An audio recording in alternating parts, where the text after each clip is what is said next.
ఖమ్మం సభకు వచ్చిన నలుగురు నేతలు 4 స్కామ్లలో నిందితులుగా ఉన్నారని బీజేపీ రాష్ట్ర అధ్యక్షుడు బండి సంజయ్ అన్నారు. బీఆర్ఎస్ సభకు వచ్చిన ఒక్క నేత కూడా ఆ పార్టీ గురించి మాట్లాడలేదన్నారు.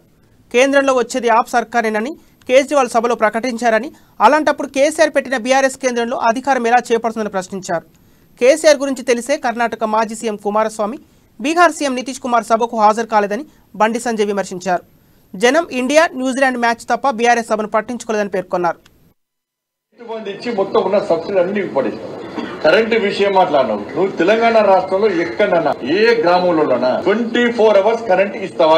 ఇస్తున్నావా? ఇస్తే నేను ప్రాయిగా ప్రూవ్ చేయి. 24 గంటల కరెంటు నేను ఇస్తున్నా, నువ్వు ఇస్తున్నా అని చెప్పి ప్రూవ్ చేయకరన్నా. 24 hours కరెంట్ ఇస్తావా?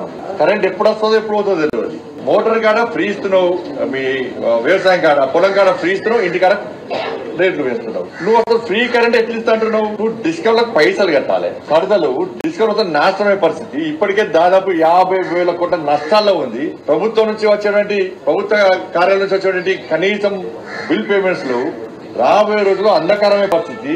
నువ్వు ఇంకా 2 పీకడం మూట చదువుకొని భారతీయ జనతా పార్టీ ప్రభుత్వం ప్రజల ఆశీర్వాదం రాబోతున్నది.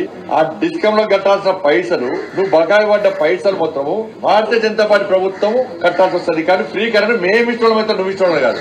అగ్నిపథ్ గురించి మాట్లాడాడు. అసలు డిఫెన్స్ నీకు పాలసీ ఉందా? నీకు దాని మీద ఒక్కసారన్నా నువ్వు ఆలోచించినవా?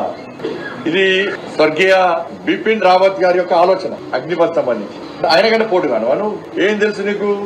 డిఫెన్స్ అనే పాలసీ ఏంది? సరిహద్దుల గురించి ఉల్టా మాడతావు, ఆర్మీ సైనికుల గురించి ఉల్టా మాడతావు నువ్వు. అంటే మొత్తం పాత పద్ధతి తీసుకొస్తాడు. అంటే మళ్ళీ ఈ దేశాన్ని నెహ్రూ జమానా తీసుకుపోతాడు. సొంత